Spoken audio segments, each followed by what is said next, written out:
right, welcome everyone to our August webinar. What difference does it make? A head support hardware review. So, just like the name states, we're going to look at some hardware today specific to the head supports. But before we jump in, we do have a little bit of housekeeping that we need to run through. First off, we are recording this webinar. It'll be made available after we wrap up.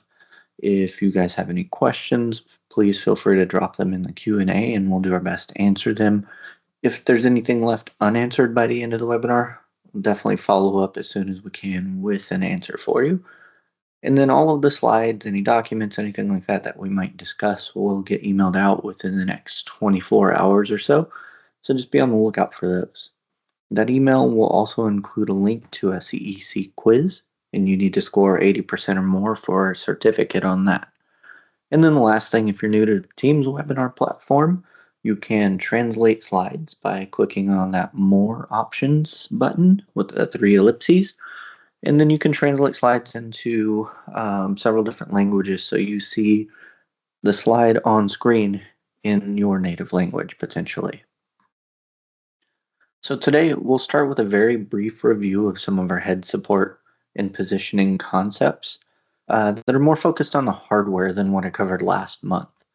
Then we'll go through a quick review of things that should be thought of when we select different hardware options, but we'll do that more by component.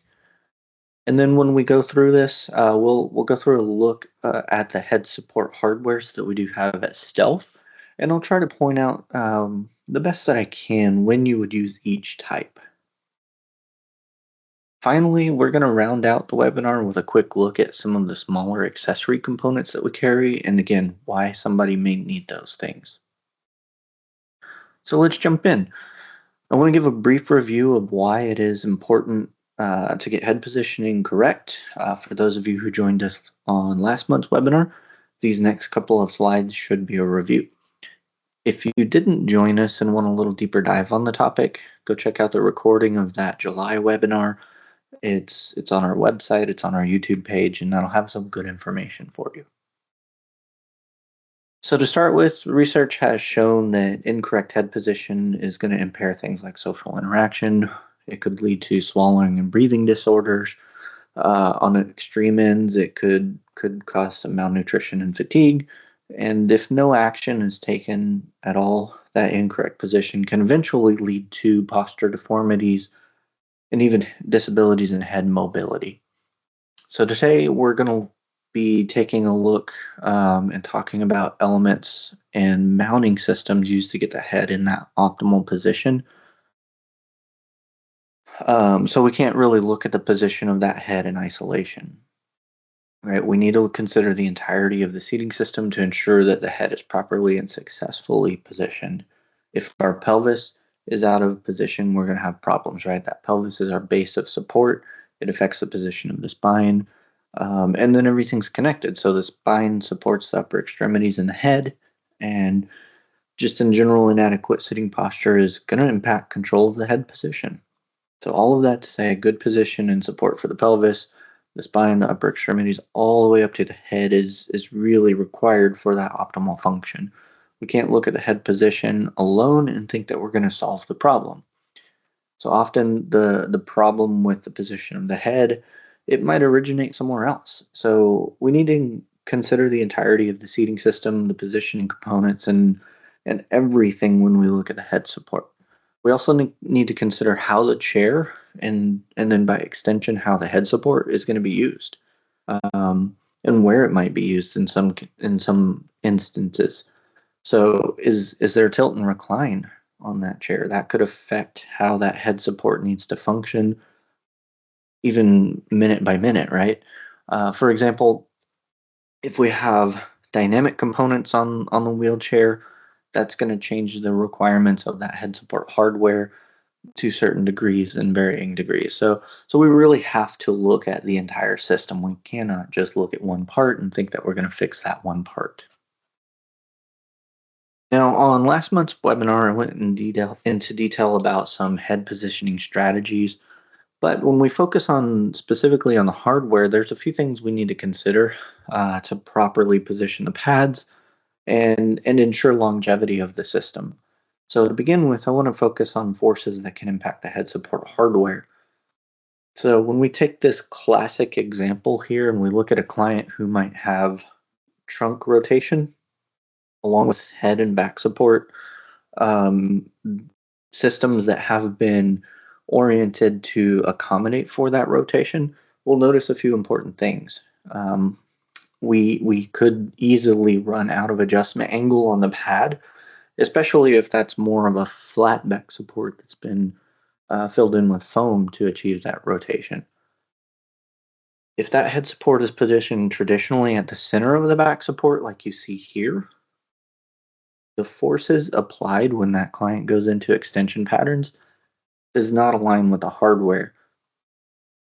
So, if a reflexive response and significant spasticity are present, that hardware is going to be subjected to some pretty considerable rotational forces and stress, right? So, over time, that stress is likely to lead to hardware issues. You might get things starting to shift out of place or require frequent adjustments. In more severe situations, that hardware could fail and you might need to replace it. So now, when we just simply move that mount off center, we find that the hardware will be much happier with those forces that are applied. You'll see that the line of force is now more in line with that head support hardware. It can handle that a lot better. And this position eliminates some of those rotational stresses. It minimizes chances that you'll run out of angle of adjustment on say the pad.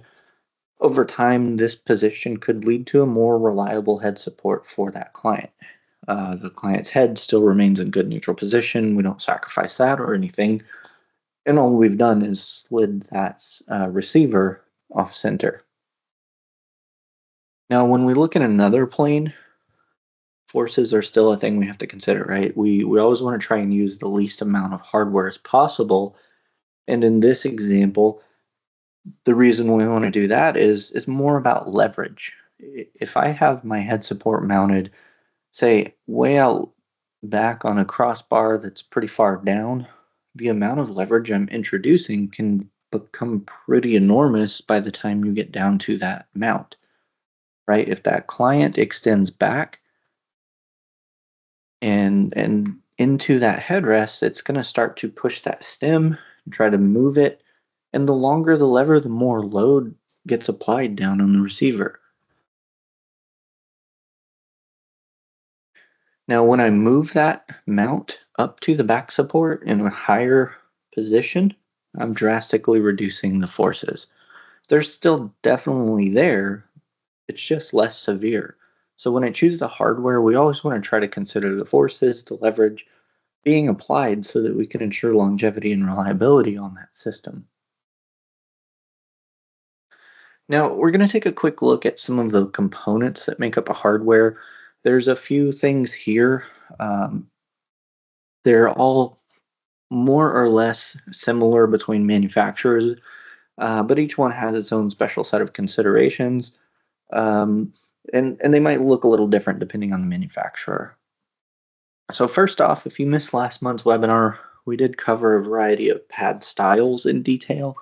For today, I'm not going to talk about pads. I'm going to start here with where that pad interfaces, right? The pad is the interface for the client. The hardware attaches to the pad. So we'll start with that connection between the hardware and the pad. There's a few styles out there in the world. So depending on the needs and goals for that client, this could be something that's a simple fixed point. Most often, it's a ball. The flat plate, like you see here, um, it's only going to give you a single plane of adjustment. In this example, the pad is always perfectly vertical. There's no reorienting to meet the shape of the client's head or make the depth appropriate or anything like that. So the next style is more of a flat plate you can find on several styles of hardware from a few different manufacturers. These tend to be good for a lot of offset and adjustability, though it starts to get more complicated than just the simple ball style. And then so the last is going to be the ball. And this is what's most common. Most hardwares out there in the world are going to come with this because it's the most functional, it's the most capable of providing that more intimate fit to the user's head. This is even more the case when it's on, say, a link style hardware. The pad can spin on the ball and all those planes, and at least one of those planes is a 360-degree rotation, and you've got a varying amount of degree of adjustability depending on the hardware and, again, manufacturer style. So next, getting this interface between that pad and the hardware, right? When you get that hardware to the place it should be at in space, and you can do that in a few different ways with a few different styles of hardwares. So looking at it like I am here in this slide, we break down into just two very basic main categories, right? Straight and multi-axis hardware. With the straight hardware, you get vertical and horizontal adjustment for your depth and height. Those tend to be very cost effective. There are very few parts that might fail over the life of the system, so they tend to be pretty reliable. But you do get a horizontal bar that's protruding out of the back. Often that bar is the most rearward thing on the chair. And when that's the case, it can start to become somewhat of a hazard to caregivers, to drywall for sure, things like that. And so you'll often see foam balls and things taped to the end of those bars, just to add a measure of protection for people or things behind that chair. Now, on the multi-axis style hardwares, those are going to offer more adjustment and in more planes of adjustment. So there can be a few styles of this depending on the manufacturer. It'll give you more adjustment points for height, for depth, for rotation, and so on, right, for the placement of that pad. However, there will be more points to adjust, right? So that means more things that could slip or fail over the life of the system. They tend to be a few ounces heavier than the straight style hardware. They tend to be slightly more complicated to make adjustments to. Some manufacturers do have a dynamic component which would fit into this section of hardware, and those are great for helping to absorb, say, excessive load forces that might cause problems with the hardware, or simply to give the client a little freedom to move around. So this stem or neck is going to be a vertical bar that might seem like a simple part, but it does a lot of things for us. First, it's going to provide the vertical adjustability that we need.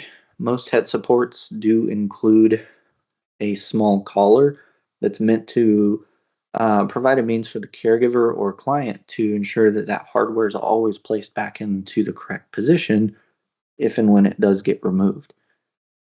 These stems are often available in multiple heights as well, so you don't necessarily always want to have the longest thing out there because you have a lot of excess stem hanging out of the bottom that can turn into a problem down the road. You'll find round, square, even oval shapes on these stems. Round stems should always include some method to clock that overall assembly and make sure that it's always pointed in the right direction. Square and oval, they can't rotate inside their receiver, so they usually don't have that clocking feature. Sometimes um, that might be the collar has a tang on it that fits into the receiver. Sometimes there's a channel cut into the stem, so those round stems really do need to have that to ensure that they don't twist. There are generally two styles here. You have a straight stem or you have an offset stem. The straight hardware is very simple, it's visually very clean, but the offset stems can be used to move that head support pad a little bit more rear or forward of the back support. So when you have an ultra thin back support, you might need to push that head support hardware back some to get the pad where it's needed, or if that um, say it's a super thick custom molded back support, that offset can be used to push the headrest forward some and reach farther forward. In some cases, you can use that same offset and drop it in its receiver 90 degrees instead, so that it provides a lateral offset.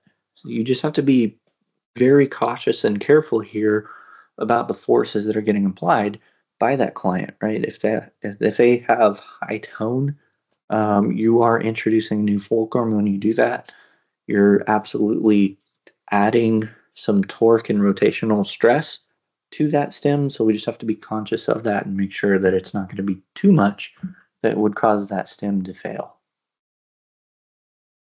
Stems can also further be categorized and divided up into a fixed or a flip down category.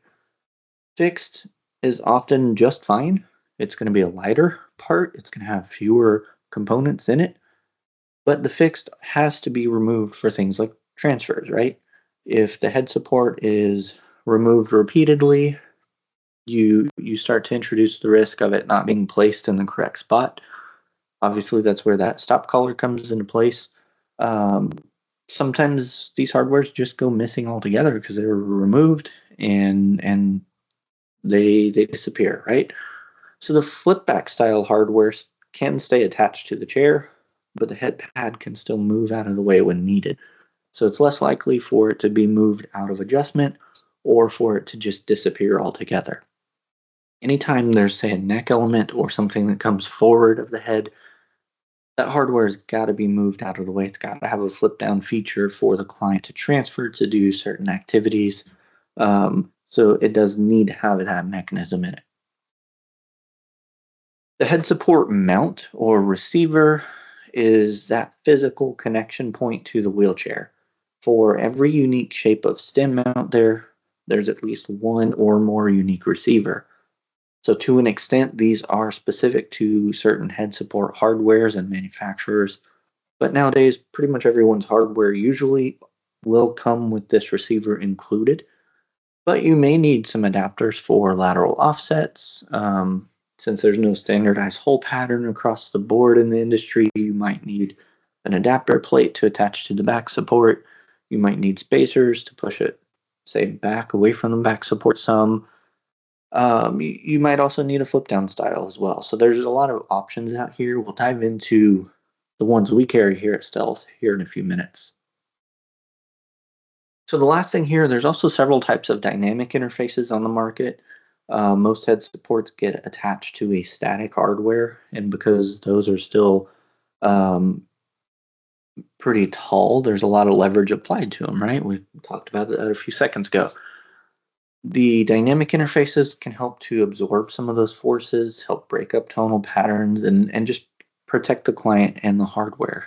So if that client has a history of breakage or potential for it, a dynamic hardware can really help absorb and diffuse that and protect the system and client, right? And there's a few different ways that these dynamics systems can function. We have our tone deflector here that we'll talk about um, a few slides from now. That's an interface between the pad and the hardware. But there's also all the way up to full hardwares that have multiple dynamic components inside of them. So there's a lot to choose from there. Now, with all of that information, we can hopefully choose the right parts and pieces and decide on the right hardware for our client, but there's still some additional hardware considerations we need to make, right? We need to consider the durability and adjustability for each client. We need to choose a hardware that can hold up to whatever kinds of forces from tone, from movement, transfers, things like that, that client might subject the system to. We've got to look for a hardware that allows for adjustments in all the right directions and planes to accommodate that single person's head position and their movements, as well as how they're going to use it throughout the day. We might need dual hardware mounts, right? Something that can handle excess force. Link hardware may be needed to get into the correct positions. Um, and we need to look at power chairs, right, in a little bit different manner often than we would in manual chairs, right? On power chairs, there's commonly a shear reduction mechanism when you have recline that's going to force that back support down in relation to the, we'll call it center spine of the chair when you move into more of a recline position. So You may run into interference issues with the stem or the receiver or both, right? So you might need to use short stems. You might need to space that receiver away from the back support some to clear something or make sure it's fully sucked into that back support as close as it can be to clear some things. So we have to be very careful there. And then clients with progressive conditions, they might need additional support over time. So we've got to make sure we choose a system with hardware that allows you to mount components like lateral facial pads, anterior supports, so on, when you need it. And that might not always be upfront when it's initially ordered. So the last thing is if a client has something like oxygen, right? If they're using oxygen, the tubing can get caught up in the head support and the hardware. Oxygen tanks, concentrators, ventilators, things like that. They've got to be supported on the wheelchair frame, and a lot of times that happens by just hanging with straps off the push handles. Um, it could be using a dedicated holder designed for that specific ventilator and chair combination, things like that. That's all trying to use the same territory and real estate that a headrest would. So we have to be careful there and make sure that we're not going to cause problems.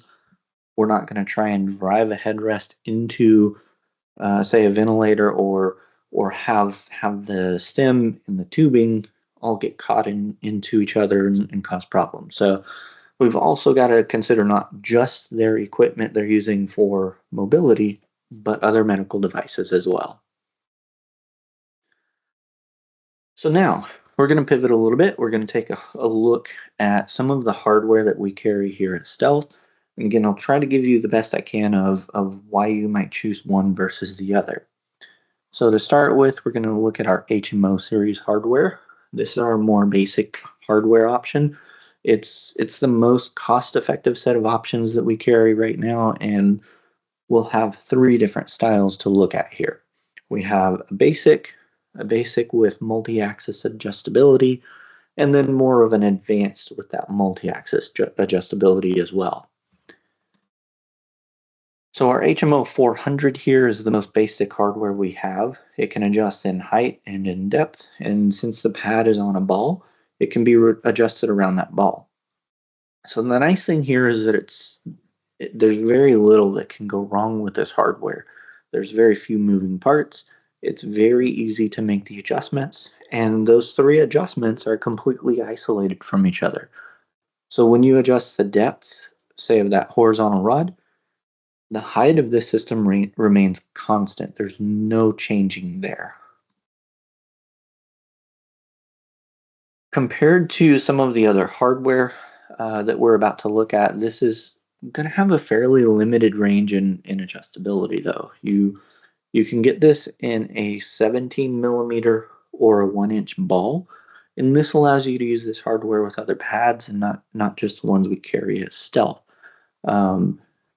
I covered this in our last webinar, but all of our pads that we sell at Stealth now are 17 millimeter capable. And we'll have both a 1-inch and 17 millimeter ball here. So if you want to use our headrest hardware with another pad that's out on the market, you'll have the ability to do so. So now we're looking for a client here that potentially they don't need extremely precise and unique positioning out of the head support hardware, but they do need something that's incredibly reliable and simple. This will provide that for that client. Stepping up a level, we have our HMO 475 series. This is going to introduce a triangle at the top of the stem that allows for some vertical adjustment and some rotation capability. You retain that height and depth adjustment, and the pad still mounts to a ball just like we had before. So we have something that affords more adjustment than the HMO 400 basic hardware does. It's pretty simple to make the adjustment. And just like the HMO 400, this one is available in both a 17 millimeter or 1-inch ball. But the difference here with the HMO 475 series, we offer it in a 1/2 inch or 15 mm stem. And this is going to be something you see in a few more hardwares that we carry. So here in the US, 1/2 inch is the standard. It's the same for a handful of other countries. 15 mm is often used in international markets for us. So you'll see that if you're not here in the US, you might see a 15 mm stem instead. So you've probably already noticed as well that this is an offset stem. So we can use this to help control for placement, again, for say an ultra thin or ultra thick backrest. So if we have, for example, a pediatric client with a very thin back support, you might need that head support offset to the rear some to get the pad where it needs to be. For again a molded back, you might need to push it forward to get all the way up to that client's head. Our HMO 500 series is our advanced multi-axis hardware under this HMO family. It uses a round bar stem for the maximum adjustability that we can provide. You do have a stop collar that prevents the rotation of that stem. These adjustments are fairly simple to make, though we start to get into a style of hardware here that has, you've got more parts, and those adjustments do start to become a little more complex than the previous styles that we looked at. So now there's 7 total points to adjust. So we've got a lot going on, right? You've got height adjustment, you've got vertical stem rotation, there's a horizontal bar height and rotation that you can play with. You've got vertical bar angle rotation. You've got depth adjustment. There's a lot going on here, and you can see in this quick little video, you can get pretty crazy with this hardware. We do utilize a universal plate on this one so that we can fit a 1-inch or 17 mm pad without having to clamp around a ball. So we carry this in the HMO 500 style, and that's a full-size hardware for most adult-sized clients. But we also have the HMO 501, which is a shrunken down version. It's a smaller version meant for more for the pediatric population and maybe those who just don't need as much range of adjustment in the vertical or horizontal bars. You don't need to necessarily come in and cut those yourself. They're already cut down. So now here in the North American market, Stealth is the distributor for the Autobach head support hardwares. These are also multi-axis hardwares, but they're meant for easy and efficient adjustments. So these excel in a clinical environment or maybe in a situation where the hardware might need to be adjusted frequently. Maybe it's changes in position throughout the day, or say in the case of the clinic, I'm changing people in that chair throughout the day as we go through different trials and assessments. So the biggest benefit to this hardware over the others is that the clamp at the top of that stem, you have a ratchet lever. So no tools are required to make adjustments on these. They are very robust hardwares as well.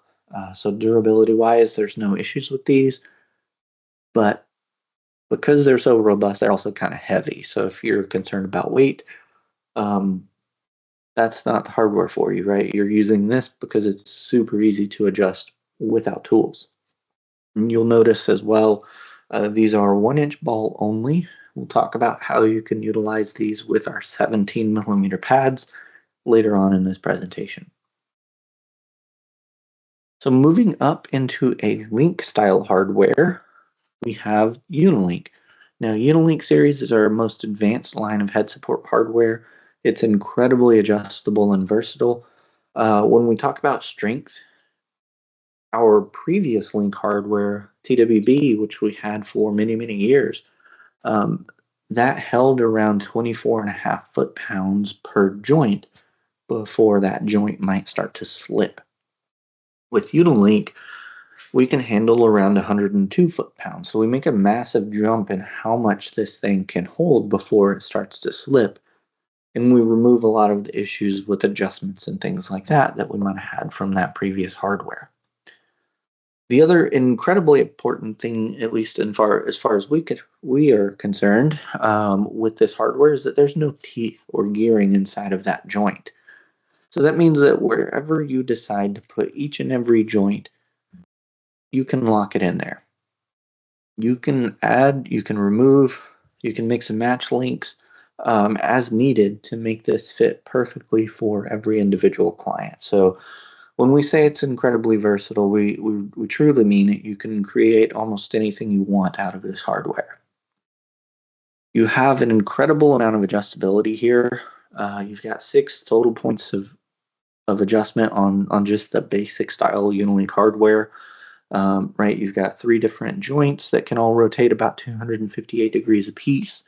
You've got the ball at the top of the stem that gives you a 360-degree rotation. You've got the ball at the head support for a couple of different planes of adjustment, and then there's that stop collar, right? So you've got a lot you can play with to get the pad exactly where it needs to be for the client. As great as all of that adjustability is, it can also become a drawback when it's not necessary, right? When you make these adjustments, there's a lot of steps, and it's the same with, say, our HMO 500 series we just looked at. There's a lot of components in this overall system, so that means making adjustments can, especially compared to a straight hardware, it can be kind of tricky, right? Once you loosen one thing, that means height, depth, angle, all of that is also affected at the same time. These adjustments are not individually isolated. So there's a lot more steps to take to get to the point where that head pad is where it needs to be than, say, on a basic straight hardware that only has 2 different things to adjust. So when it's not needed, all of that extra adjustment can become kind of complicated, though we still think on our link style hardware it's fairly easy to get through, right? So now we do have a few styles in the Unilink family to choose from. First up is going to be fixed hardware, and this is fixed in that once you drop it into the receiver, it doesn't move, right? It can always be removed from the chair, but there's no flip back action, for example. So now there's also going to be a 15 millimeter stem here. You can see a long or a short stem, just like we had in the HMO 500 series, or sorry, HMO 400 series. And then we have a straight or offset stem to choose from. So we get quite a few options in our fixed series here. Or those scenarios where we have those supporting components that may come to the front, we have a neck device, things like that, that doesn't have its own integrated swing away feature, the flip down hardware is pretty much going to be required, right? So now that flip down is very simple operation here in the Unilink series. You just grab that red collar and lift, and that whole section will flip back and out of the way. We have this in a 1/2 inch or 15 millimeter stem. Both of those are the same length of stem here. And then last is the Ultra. So I did touch on this in some detail last month's webinar, but this is going to be made up in 2 parts. So the first is the assembly on the left here, which is the actual Ultra hardware. But you'll need to pair that with the stem of your choice, right? And so going back to those considerations about the stem that we talked about a few minutes ago, that's where some of those thoughts might need to be more important so that you choose the right one. But once you do, you get to something that allows that occipital and suboccipital support to both be independently adjustable. You get a full range of angle adjustability in, say, that tilt direction on one pad, and neither pad is dependent on the position of the other, right? When these are more connected, say, through other styles of hardware, you get to a point where the position of one pad starts to become pretty well dependent on the position of the other. But once you've chosen the hardware, There are some accessories that can be paired with the hardware to help make it a more appropriate system for the client, more successful for them, and just make it easier for them to deal with. So, thinking back to some of the considerations we discussed earlier on that head support mount itself, um, that was a consideration that we needed to make, right? These are the connection point to the chair, but they also play a big role in protecting the hardware from stresses, but also just ease of use for the client and that client's care team. So here at Stealth, we have a few options. We have the SBM 300-M and the 306, right? The 300 is for half-inch tube, 306 is for a 15 millimeter tube. These come with the hardwares, right? I mentioned that earlier. Your standard hardware packages are going to include these. So why would I sell it separately? So these are great options when, say, the client is transferring their head support between systems throughout the day. So if I'm in a manual and a power chair, each for a different part of the day, then I can just take that head support from one chair to the other. Um, these can also make pretty nice little spots to hold the head support during transfers and various other activities. So if you can find a good out of the way place to mount one of these things, you also have a nice storage spot for that head support hardware. Your FDM 350 here in the bottom right is for a half-inch stem, and it's going to provide a receiver that flips down on its own. So what this does is move the flip down action pretty far down the system. So when you look at the motion, which happens when you do that, by moving that flip down position lower, we get two big things that happen. The first is the arc of that action is much bigger. You'll get more rearward motion out of the pad as it's flipping down.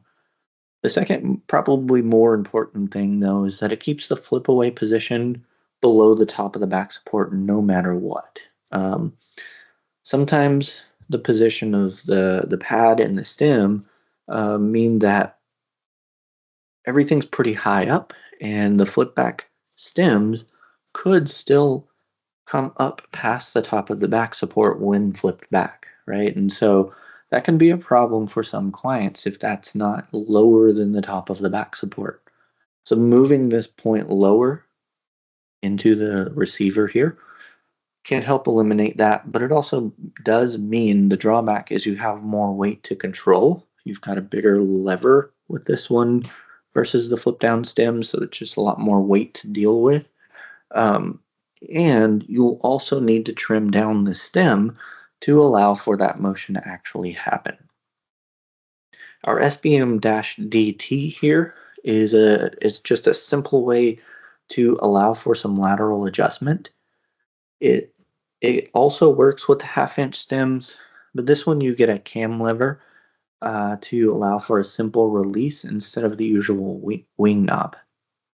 So the tension of that cam lever is adjustable. The track that this mounts to, um, it affixes to the traditional head support mounting holes. So it's very simple to get on most back supports.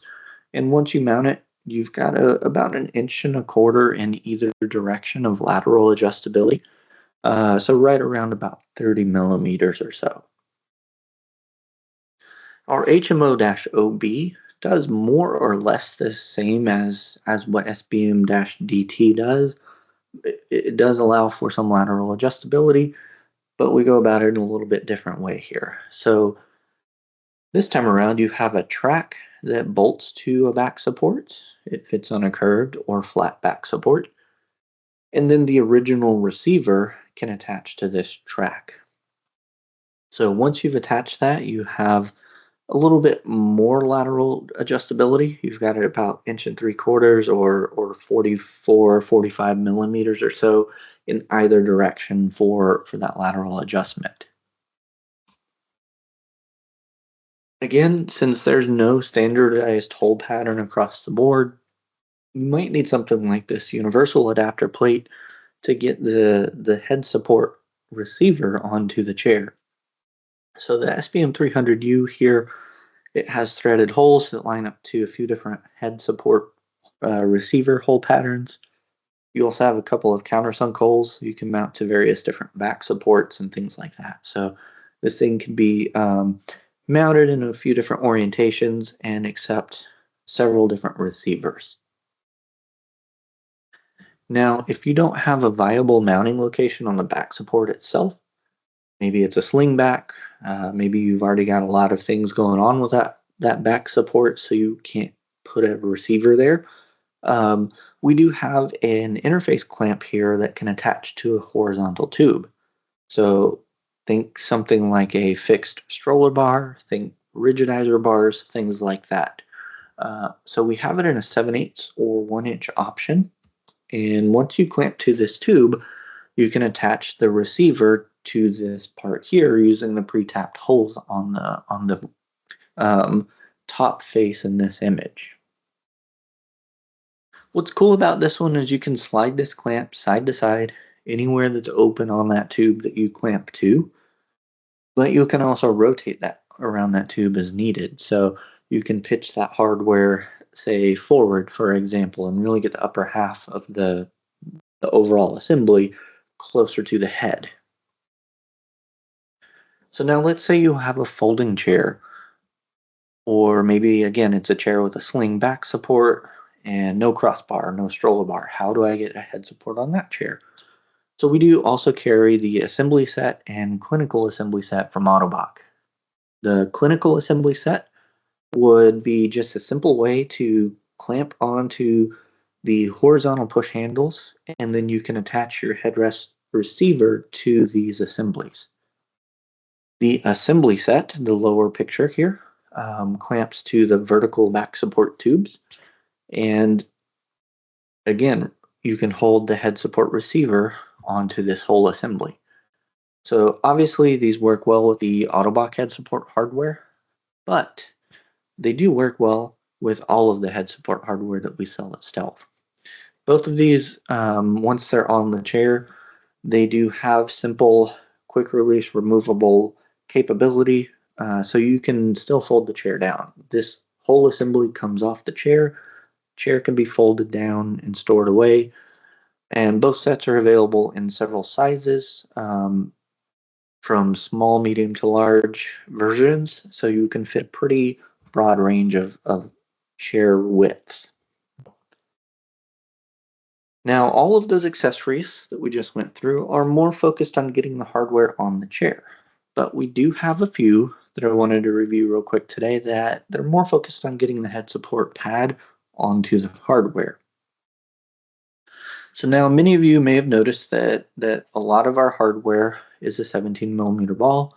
I mentioned earlier that our pads are now exclusively a 17mm ball, but what if you want to use our 1-inch HMO hardware, or you want to use a pad, sorry, you want to use one of our 17mm pads on a hardware that's 1-inch, even if it's another manufacturer's hardware. So we have our Simple Solutions adapter ring here that converts the 17mm socket on the back of the head support pad into a 1-inch ball socket.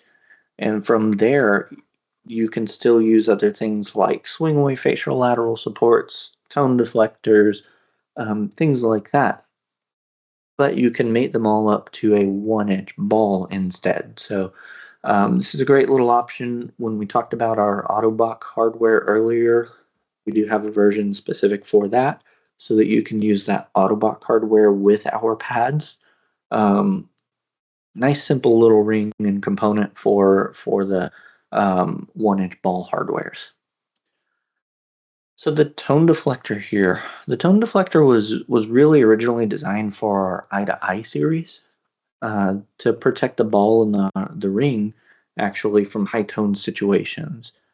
It can discreetly connect to any head support pad, and it'll give you about 10 degrees of deflection in all directions. So this would attach between the head support pad and hardware like you see here, or like in this video from earlier. So the tone deflector uses a small set of rubber discs to absorb, say, quick impact compressions. It deflects angled loading, things like that. It can absorb both those posterior and certain rotational movements and minimize that effect of high tone against the stationary support, right? So that dampening and flexion action should be the thing that shields the client from absorbing that. They shouldn't experience the impact to the same degree that they would, say, on just a fixed stationary support. The tone deflector should also help to maintain contact with the head support throughout the full extensor pattern, since it's deflecting those tonal patterns and only allowing, say, a fairly restricted range of movement. It becomes much less likely that the head might lose contact with the pad. And then by absorbing and averting the impact, there's less stress on the head support hardware. That should increase the durability. It should help in avoiding the need for frequent adjustments or tightening bolts and things like that might work loose from repetitive forces. So all of that to say, we're looking at a client here who might have a history of, or say a real potential for their hardware becoming misaligned or damaged because of high tone. The tone deflector is also great for somebody who might not tolerate a lot of movement like you get out of a true dynamic hardware. This is only moving in about 10 degrees, so when they can't handle or tolerate a larger degree of movement, this might be a good option. The Unilink single point adjustment is an adapter that creates a single, easily accessible point on the headrest that you can use to adjust the position of the pad. So by loosening that one single fastener, the head support pad can be repositioned. It can be added to any one of our pads, and it attaches to any one of our 17 millimeter hardwares. So we've tested this up to a 300-pound user capacity. It's gone through a few rounds of crash testing and strength and fatigue. We've had it out in the world for a few years now, so we know it to be extremely reliable. And it does that and creates that reliability because it eliminates the need to slowly and evenly tighten down 3 or 4 screws on the ring and prevent slippage, right? It's going to always apply even pressure all the way around. You actually get a little bit better bite with this than you might with a traditional style ring. So installing is pretty simple, as you can see in this video here, where we're actually mounting it to a tone deflector and not straight to the pad. But it's the same process. You can mount it so that the adjustment point faces up, or you can have it face down, whatever's best for that situation. So it's compatible with all of our facial lateral swingways and tone deflectors, so no issues there. So now for a client or a clinical environment where frequent repositioning might be needed, this is going to make things much, much, much easier, right? If you do loosen that screw enough, the head pad can be quickly removed. So let's think about a scenario where a client is maybe in a clinic and trying out several different head support pads to find the one that best works for them. This would make that process very, very simple. So before I open the floor to questions, I do want to remind everyone that we will be sending out a PDF copy of this presentation to everyone who's joined us. That'll be sent out to the email used to register. And that email is also going to include a link for a quiz for those who would like CECs and a link to just a general survey about the experience. We'll make that recording available for on-demand viewing as soon as we can, hopefully within a couple of days, but we will get it posted as quickly as we can. So with that, if there's any questions, please feel free to type them in the chat and we'll get responses over to you. Other than that, I do appreciate everybody's time. I hope you got something out of it today and look forward to seeing you on next month's webinar. Thanks, guys.